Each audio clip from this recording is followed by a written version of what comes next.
Noong March 28, 2025, bandang 2:20 ng hapon, ay nagkaroon ng isang 7.7 earthquake na naapektuhan ang bansang Thailand at Myanmar.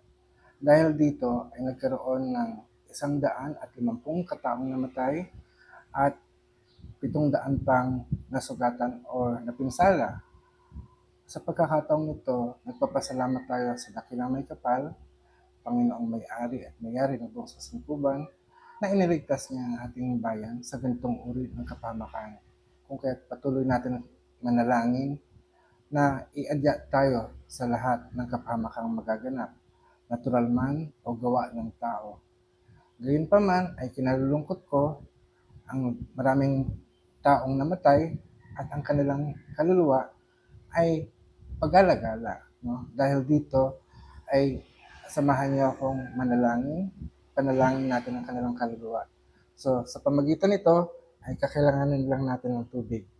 Although kung makikita niyo sa altar, ay nagsindi na tayo ng kandila at insenso, humingi tayo ng blessings para sa kanila. Sa tuwing merong namamatayan, lalo ng dagli ang kamatayan, they are confused, no? Hindi nila alam kung anong nangyari at bakit sila namatay. Dahil dito, sila ay maaring maging multo o yung tinatawag na busaw dahil sa dagli ang kamatayan na they are not aware, they are not ready. No? Magiging earthbound spirit sila. At dahil dito, ay kailangan nila ng blessings, ng healing. Bagamat they are okay when before they die, wala silang karamdamang malubha, mabait na tao, pero dahil sa taglian ng kanilang kamatayan, ang kanilang kaluluwa ay hindi mapapalagay. So, ibig sabihin, magiging masamang espiritu sila na pakalat-kalat sa ating mundo. Ganyan ang nangyayari sa bawat kamatayan, no? Lalo na kung hindi sila handa na mamatay. Yung mga taong masama pero nagkasakit at namatay ng natural, ay may posibilidad na sila ay maging abyan, maging espiritong gabay. Kasi naniniwala tayo na ang bawat isa sa atin ay may likas na kabutihan. We are not bad totally, di ba? So, ibig sabihin, ang pagiging mabuti at masama ay depende yan sa nagde-define. Kasi maaring sa inyo, ating mga kalahi, napapanood nyo ako, nababaitan kayo sa akin. Pero merong iba dyan, nasasamaan, nasalbahe ako.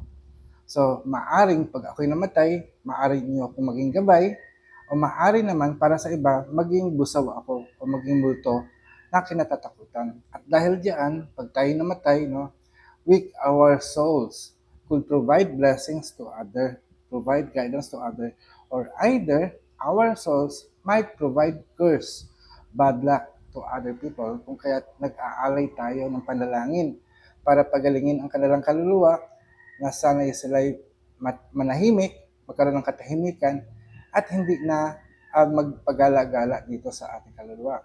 Since namatay sila, lahat ng pain, lahat ng sakit ay nadarama nila. Siyempre, ikaw nga masugatan ka lang, maipit ka lang, masakit, di ba? Kung ang buong katauhan mo naipit, nagkaroon ng sakit, ganun din ang behavior ng kaluluwa. Pagka nawala na sila sa katawan, sila ay magpapagala-gala na mayroong sakit sa kanilang hindi na katauhan sa kanilang kaluluwa. Kaya ipinapanalangin natin sa ngalan ng dakilang kapangyarihang lumikha ang may-ari at may-ari ng buong sasangkuban sa lahat ng kaluluwa na yumao ng daglian, lalo na sa pagkakaroon ng lindol sa Thailand at Myanmar. Inaalay ko ang tubig nito upang pagalingin ang inyong kaisipan, ang inyong damdamin, at matamo ninyo ang tunay na kapayapaan sa buhay. Masumpungan niyo nawa ang liwanag na inaalay ng inyong mga mahal sa buhay ng templong anituhan upang bigyan niyo po ng kapayapaan din ang mga taong nabubuhay. Maraming salamat sa inyong buhay na ipinagkaloob. Dahil sa inyo ay naligtas din ang ibang mga tao. Patuloy niyo po kaming gabayan, patnubayan, at huwag niyo po kaming iadya sa kapahamakan. Maraming salamat. Mayari na pag-asatin.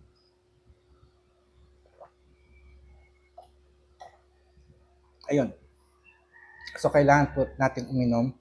Yung inalay nating tubig, hindi natin papabayaan yon. iinumin natin yon.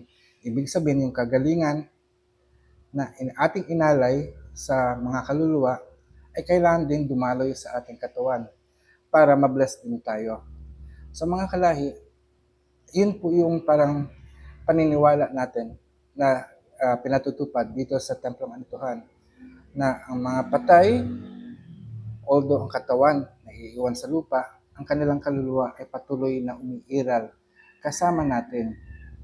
Dahil ang diwata ay laging nasa atin, so sila rin, kahit namatay na sila, kasama pa rin natin. So hindi totally na nawala sila sa atin. Katawan lang nila ang nawala, pero ang kanilang diwa, ang kanilang kaluluwa ay kasama natin. So hanggang sa muli, ito ang Apo Adman ng Templong Anituhan ng Luntiang Agama, nagsasabing, mayari nga, pag-asatin, paalam.